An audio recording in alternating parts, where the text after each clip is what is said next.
Selamat petang, salam sejahtera. Yang ini sah dan confirm Najib kalah lagi di mahkamah. Apakah perjuangan Najib sudah berakhir? Hampir berakhir. 99% perjuangan Najib berakhir dengan keputusan ini. Apa ceritanya? Ikuti terus ulasan ini. Hari ini kita dikejutkan dengan keputusan mahkamah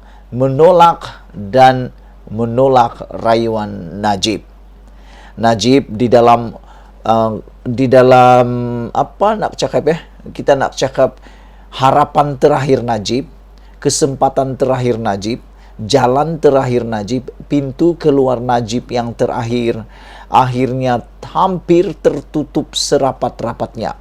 95% pintu untuk Najib terlepas daripada hukuman penjara 12 tahun dan denda 210 juta oleh mahkamah akhirnya hampir tertutup dan sah Najib akan masuk penjara.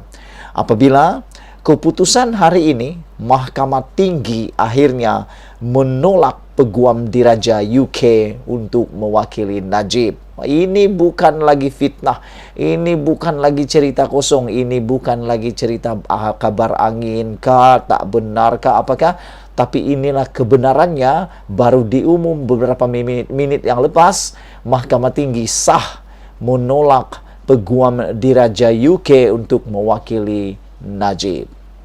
Ceritanya adalah apabila Mahkamah Tinggi hari ini menolak permohonan Queen's Counsel ataupun QC atau Peguam Diraja dari UK, yaitu Jonathan Laidlaw untuk mewakili Najib dalam rayuan akhir bagi kes penyelewengan dana RM42 juta SRC Internasional, akhirnya sekali lagi ditolak oleh Mahkamah Tinggi.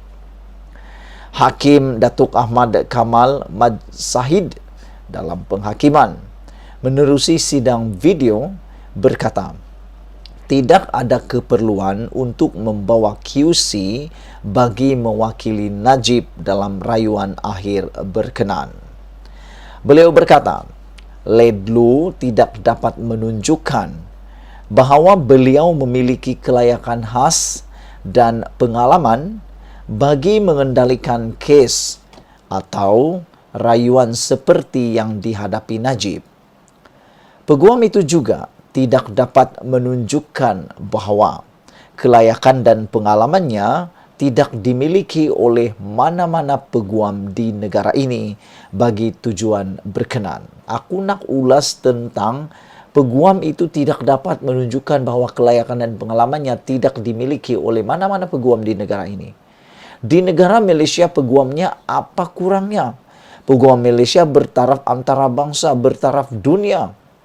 Mengapa perlu lagi peguam dari luar negara untuk mewakili Najib? Walhal peguam itu, menurut laporan media, tidak boleh berbahasa Melayu dan beliau tidak mewakili Najib sejak awal lagi kes ini dimulakan. Bermaksud banyak perkara yang beliau tidak fahami yang akan lagi memudaratkan Najib sebenarnya. Silap sikit, itu akan jadi punca kekalahan kepada Najib kerana beliau tidak mengetahui susur galur sejarah kes dana SRC Internasional ini. Selain daripada itu, pada 31 Mei lalu, Laidlaw memfailkan permohonan supaya diterima masuk dan didaftarkan sebagai peguam bela dan peguam cara Mahkamah Tinggi Malaya, di mana Peguam Tan Sri Muhammad Safi Abdullah mengikrarkan afidavit bagi menyokong permohonan berkenan. Secara tidak langsung pada pendapat saya, apabila Peguam Tan Sri Muhammad Safi Abdullah ini menjemput dan mahu Laidlaw yang mengendalikan Najib ini, secara tidak langsung atau secara tersirat, Safi mengiktiraf bahawa orang itu lebih baik daripada beliau. Jadi ini sesuatu yang pada pendapat saya memalukan diri sendiri.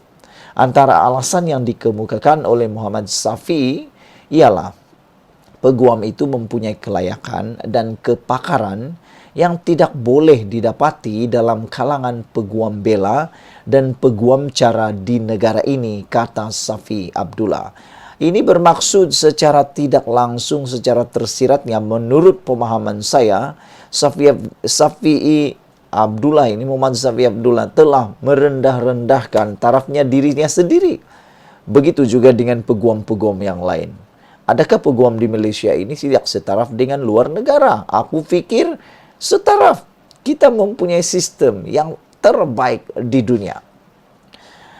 Ia adalah kerana, menurut Safi Abdullah, ia adalah kerana rayuan terakhir kes SRC Internasional membabitkan isu yang serius, kompleks dan novel, yaitu cabang undang-undang jenayah dan sivil, amalan dan keterangan, hak perlembagaan, cara pendakwaan dijalankan oleh pendakwa raya, penghakiman kes mahkamah jenayah oleh mahkamah perbicaraan, dan pentadbiran sistem keadilan jenayah. Pada 25 Januari lalu, Najib melalui Muhammad Safi dalam sepucuk surat dialamatkan kepada Setiausaha Ketua Hakim Negara memohon supaya Najib dibenarkan untuk diwakili seorang QC, iaitu peguam kanan paling senior dan berpengalaman dari United Kingdom. Permohonan itu dibuat atas alasan QC mempunyai kepakaran untuk menasihati dan berpengalaman mengendalikan rayuan akhir Najib yang sangat kompleks dan membabitkan isu serta persoalan perundangan baharu. Bukan sahaja dalam bidang kuasa negara ini, malah di negara Commonwealth, kata mereka lagi. Aku sangat bersyukur kerana rayuan Najib untuk diwakili oleh peguam negara, peguam diraja UK ini ditolak oleh mahkamah. Bukan kerana aku benci dengan Najib, aku tak pernah. Tetapi apa yang berlaku adalah duluan. Apabila ini dibuat, bermaksud pada masa akan datang campur tangan peguam daripada luar negara dapat dielakkan. Saya fikir perkara ini harus terus diperkukuhkan. Jangan sampai undang-undang negara kita dicampur urusan oleh negara ataupun dari peguam lain. Cukuplah dengan peguam-peguam kita. Aku fikir peguam kita sudah peguam-peguam yang terbaik. Peguam kita adalah peguam bertaraf dunia.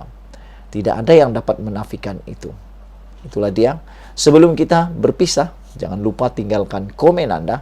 Sila tekan butang subscribe dan kita jumpa lagi. Malaysia kita punya. Kita jaga sama-sama, cintai Malaysiaku. Bye-bye.